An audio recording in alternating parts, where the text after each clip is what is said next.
Ang gagawin natin ngayon, it's creating agricultural logo. So we'll be using these shapes. Ito pong susundin natin na gagawin natin. So we have here customized shapes using the pen tool, this one, and the ellipse. So we'll be on this image, in this logo. So there are tatlong circle ang gagawin natin. We have the orange circle, the green circle, and the white circle. So, pinakailalim natin na circle, it's yung orange. Yung ibabaw natin, it's the white circle and the green circle. So, objectives natin dito, it's we have to place ellipse shapes, this circle, changing color, using the color overlay, use pen tool for creating shapes and customize shapes. This one is our pen tools product. And save as PNG, no background. To start, so new, so we'll just be using the US paper, a letter, then press OK. Then we will change the orientation. So for changing the orientation, you just select image, then image rotation, then 90 degrees. So in creating this one, so punta tayo sa shapes, or just press Control U. We just have to press letter U. Then the shape will be activated. Then select, right click natin, then select the ellipse tool. Then be sure natin dito na naka-shape siya. Sa other version, it's makikita talaga na shape na word ang nakalagay dito. Pero sa version na ito, so just select this one. This is for the path, but you have to select this one. So again, para makagawa tayo ng perfect circle, just press Shift sa keyboard. Then, drag your ellipse. Okay. So in moving this shape, you just press letter V as vine. Then activate dito yung move tool. So, pag move tool, you can move that one. So, ma-move mo yun. Then, to duplicate, just duplicate this one. So, we have to duplicate here, right-click yung sa layer natin aside. So, we have to right-click. Then, you press duplicate layer. Then, you press OK. Then, dalawa na sila. And again, duplicate ulit. So, kasi we need 3 na ellipse. So, duplicate again. So, sa ibabaw, yung pinaka-upper natin na ellipse or circle, it's just we have to change. You just have to double-click the font here, the text here. So, we just have to change to green. Then, yung sa pangalawa, double-click mo din, change to white. Yung pang-ilalim, we have to change to orange. Pero, hindi pa yan. Black pa yan lahat. So, changing in orange. So, click mo yung layer na orange. Right-click mo. Then, press mo yung blending options. Sa blending options, kikita natin dito yung layer style. So, click natin yung color overlay. So, color overlay, it will change all the colors. So, click mo yung color overlay, not checking the color overlay word. Then, lalabas tong color overlay. Then, you click the color here na default red. Then, you select the orange color here. Click the orange color. So, orange na yan. Then, sa pangalawa, yung white naman. So, we have to change the white. Here, the white. So, it's still the same. Right-click mo. Then, you go to blending options. Then, click color overlay. Then, you have to look for the white color. So, white. Or you can select here. So, makita niya color. Then, the white would be changed here. So, okay. Then, the upper. So, we have to change it into green. So, blending options again. Color overlay. Then, change to green. Select ka ng green dyan. Okay. So, next gagawin natin, it's maglalagay tayo ng maglalagay tayo dito ng ito. This one. So, maglalagay tayo nito. Lalagyan natin ito na customize shape using the pen tool. So, para magawa natin yan, so we just have to press letter P. Then, we press this one, pen tool. So, just select pen tool talaga. Then, pag ma-check mo yung pen tool, be sure here na nakapath siya. Nakapath. So, for this version, ito lang yung i-click mo.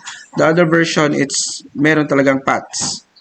Then, we can try to look at the other image. Okay. So, click natin dito. Pin. Then, dito sa baba. Then, para to curve this one, so you have to place point here. Then, press control sa keyboard. Control. Do not remove the control. So, something will change from pin to pointer.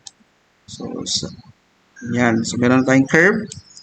And this point here, lagyan natin dito yung isa. Then, meron na tayo ng ganyan. And dito ulit. Lagyan natin. Okay. So, curve. Gawin din natin curve dito. Then, lagay tayo ng point dito. Then, yan. So, by moving this point, you should just press control. So, you can move the point. Then, we just place the point sa edge, yung pinaka-una nating point. Afterwards, once they are connected, you have to press Control-Enter. Control-Enter. So, magbo-broken line siya. So, parang marking na siya. So, gagawin din natin is maglalagay tayo ng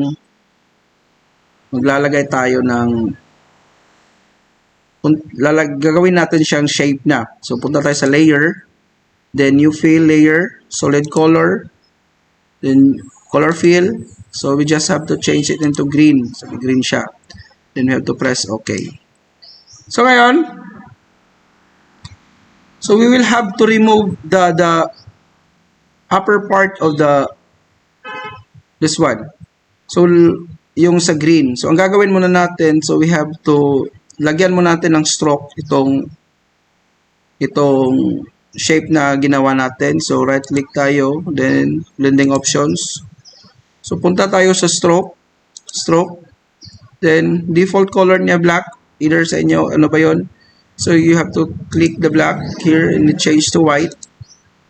Then, yung size natin, medyo taas natin yung size. So, meron ng difference between the what. So ang gagawin natin, so meron na tayong stroke na. So ang gagawin natin, it's yung green, i-rasterize natin kasi we will remove this one here. From dito to dito, then yung ibabaw, ika-cut natin. So right click tayo, then be sure na yung green, right click natin, then rasterize. So, rasterize siya, it means na pwede natin siyang i-cut na using the pen tool. So, using the pen tool, press natin ulit yung P. So, yung green yung kakatingin natin. So, press Ctrl plus to zoom. Pin-click tayo dito. Pwede tayo dito mag-click. Yan. Then, dito din. So, sasabayan lang natin yung curve ng white. Then, you press point here kasi dito tayo magka-curve. Yan. Then, we will cut the upper part sa green para makita yung white na color and orange. So like that. Point lang. Then, you press Control-Enter. So, ngayon, meron tayong selected na upper part of the green. So, pag meron na sa selection, you just press the delete sa keyboard natin.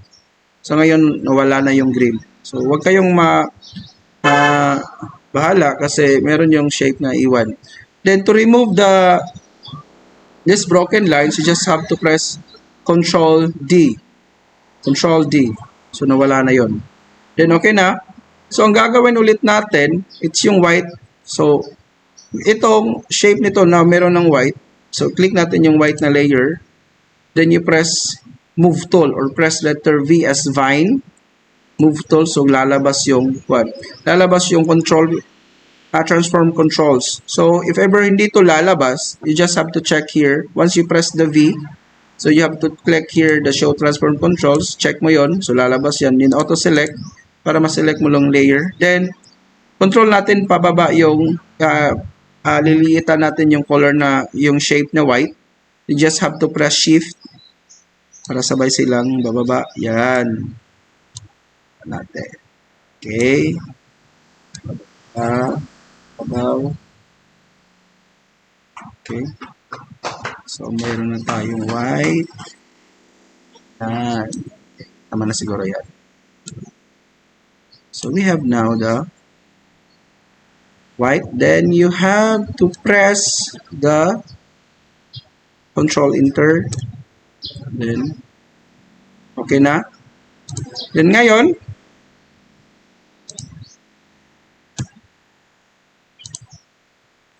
so you have to do now is, ang gagawin ulit natin, it's maglalagay tayo dito ng yung dahon na shape.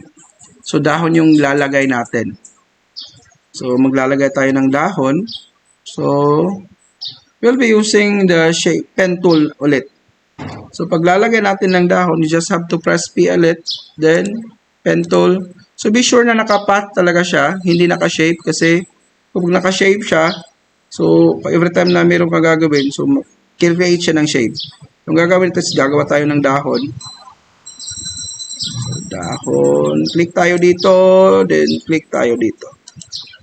Then, point tayo dito, then press control. Then, pull out. Dito naman, click tayo dito ulit. Dalawang point, pang dalawang point natin. Then, para ma-curve siya. Then, dito ulit, sa stalk. Dito sa last part ng dahon. Then, point tayo dito. Yan. So, dahon ng forma. Tayo dito for stalk. That one. Then, para sa kaniyang stalk. Point tayo dito. Point tayo sa gitna para meron siyang yan. Every time you can change the position of the point, you just have to press control. So, press control. So, ma-change ko yung position nito. And dito sa pang next point natin, lapit na lang natin dyan. So, we can curve that also. This hindi ka kampante dito, so you can move that one. Then, kung okay na sa'yo yan na dahon, you just have to press Enter. Control Enter. Control Enter. So, magko-connect siya, parang marquee. Then, you have now your customized shape. So, para mabuo talaga siyang shape, so punta tayo ulit sa layer. New fill layer. Then, solid color. Then, check natin yan. So, anong nangyari? So, ang nangyari dito, it's, kasi meron pa tayong stroke. Ang gagawin natin, we have to remove the stroke ng, we'll just have to remove the stroke sa, remove the stroke lang. We have to move up the layers ng ating dahon. So, ilalagay natin sa pinakaibabaw. That one. So, meron na tayong dahon. Okay, then, we'll duplicate na lang. Isa lang gagawin natin. So, you can customize also, but dito, isa lang gagawin natin.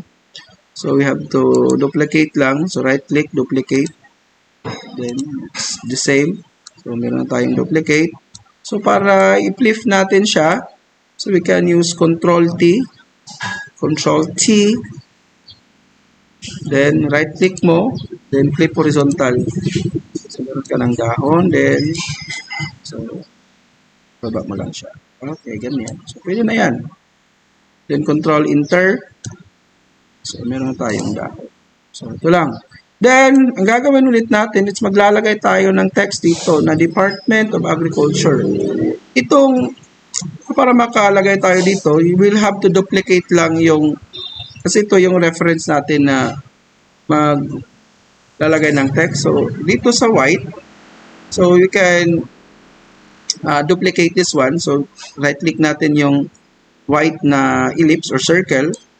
Then duplicate tayo. Okay. Then press natin yung letter T or dito. You have to press this one, T. Then what you observe here, so every time na